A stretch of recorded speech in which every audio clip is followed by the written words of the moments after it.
AI is no longer just giving you financial advice, it's actually starting to make decisions for you. And the craziest part, a lot of people don't even realize that this is happening. When you start thinking of your banking app, when you look at your investing apps, even your budgeting tools, they are not just there to track money anymore. They are actually making decisions on where this money is going. Now, before you start thinking this is some rant on AI, it's not. AI is super powerful. Used in conjunction with us, it does incredibly well. And in a lot of ways, it is making people a lot better when it comes to money. But there is a line, and a lot of people have crossed this line without even realizing that they've already done it. And in today, I want to show you exactly where that line is so you stay in control of your money itself. Now, let's take a step back. Let's rewind for a minute, because not that long ago, financial tools that we used in the workplace were very simple. They gave you a decision, you made the decision. When you went to check your balances, when you decided to invest, where you chose you wanted your money to go, those were the decisions that we made. Now, that is not exactly how it works anymore. Today's apps are designed to act rather than just being able for you to make the decision.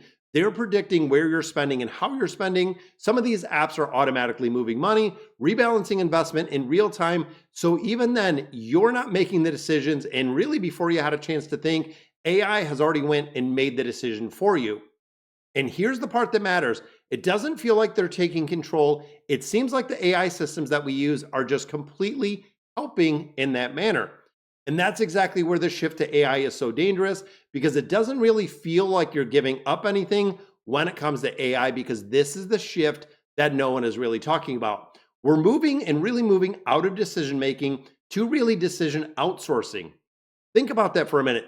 It sounds very subtle, but it's not at all. There's a really big decision between something that is helping you to make a decision and something that is deciding for you or being able to think and make the decision on yourself. So once you cross that line, something important starts to disappear: the awareness, the understanding, the ownership when it comes to AI. And when you start thinking, stop thinking for yourself, stop making those decisions, stop thinking about your money. When you stop thinking about it at all, you are going to start losing control of it. And that's exactly what we're seeing. Now, let's be honest. There's a reason why people love this. AI removes the friction in its entirety. No second guessing, no stress, no overthinking. It feels like I finally got a handle on this because you have AI and a reliance on AI that we're starting to see. Now, for me, I get it. Most people don't want to sit and think about money all day. They just want things to work like they're supposed to. But this is where trades are being made, or trades that you're even aware or not aware of for your convenience.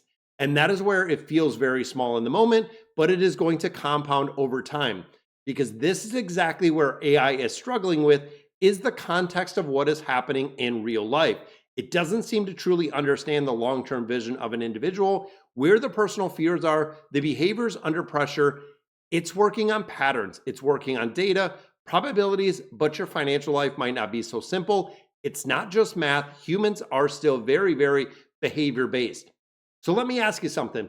When the market drops 20% or 10% like we're seeing today, when the headlines are screaming panic, when your account is falling fast, do you really want an algorithm or AI that is making the call whether to buy or sell? Or do you want conviction behind your decision and knowing exactly the reason and the logic why you're making this call when it comes to investing? Because here's what I'm starting to see over and over again. People are feeling very confident when things are going up. They trust the system, they trust automation, they trust the process in the entirety. Until we have a year like this year, until things start going down, suddenly they don't understand what's happening. They don't know what decisions or why decisions have been made. They're reacting very emotionally, and that is something that you're never going to be fully control over. It takes an incredible amount of time, even to wrap it around the emotional intelligence that we see. So bringing it back to reality, AI is not the enemy here. Used correctly, it is a massive advantage for research and, of course, understanding the market itself. You should absolutely use it to automate smaller tasks, improve efficiency that we see overall, and staying very consistent when it comes to investing. Because here's the bottom line. AI is never going to do not let it replace your judgment in the entirety. Never let it override the financial strategies that you have, and never trust blindly in the majority or major decisions within your life. Because again, AI might not have the best interest of you and your future in mind, because at the end of the day, it's your money, it's your future, it's your responsibility. If you have an AI system that does incredibly well or even does absolutely horrible when it comes to investment, it is entirely on you, because a lot of companies are promising guaranteed returns, double digit returns. I've seen a lot of advertisement, and it's kind of crazy when you think bigger picture of exactly what we're seeing in the marketplace. Because when you start thinking about investing, you're the pilot, AI is the co pilot if it's helping, not the other way around. When we start looking at something right now like the S&P 500, year to date, it's down about 7%. Now, I know if you turn on the news, if you turn on social media, if you're really looking anywhere in the portfolio, I am getting messages every day on YouTube and social media talking about what should we do? What are we planning? What's the go-to? What's the strategy?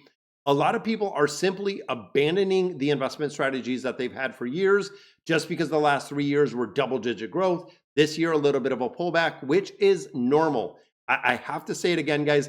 When we see a pullback in the marketplace, it is normalized. If we had the stock market and the stock market increased year over year, decade after decade, even looking at 10, 20, 30, 40 years, the market is not always going to go up, and it's not going to go up for an exceptional amount of time. The big reason with this is when we see market pullbacks like we do right now, that is where you deploy the tools, whether it is using AI or it's you doing it yourself through dollar cost averaging, through automation, through the ability to put money in the marketplace. Again, thinking right now, something like the VOO year to date, 7 point, and I think it was 19% down this year. That means I'm buying the S&P 500 at a 7% discount already. And it's crazy to even think of the Magnificent Seven stocks with them being down where they are. Nvidia has fallen into the strong buy category again. That is the one and only individual stock that I hold over on Robinhood. I have some links down below for M1 Finance and Robinhood in the entirety. And honestly, when it comes to investing, when you really want to simplify it, dollar cost averaging is a way to do it. I do not advise and I do not recommend lump sum investing when it comes to using AI, when it even comes to personalized investing, because of course, dollar cost average, you're going to buy it higher, you're going to buy it lower. And now is really the perfect opportunity with this 10% market pullback that we're seeing, making sure that you're taking full advantage of it and buying when you have the opportunity. Because here's where this is all going, guys. When we think of this video, the people who win financially in the next era are not going to be the ones that are using AI to make all their decisions or really doing it the most. It is the ones who understand it. It is the individuals that are going to stay in control. Tools, they are incredibly powerful, but blind trust in those tools, that is where you're going to lose people in the entirety. So if you're using any AI tools right now for investing, I want to know what they are. Are you making the decision? What exactly does it look like? Are you doing it on your own? Drop it in the comments, guys. And in the next video, I want to break down some of the AI tools that are actually worth using. And again, AI, in my opinion, is not meant to replace us.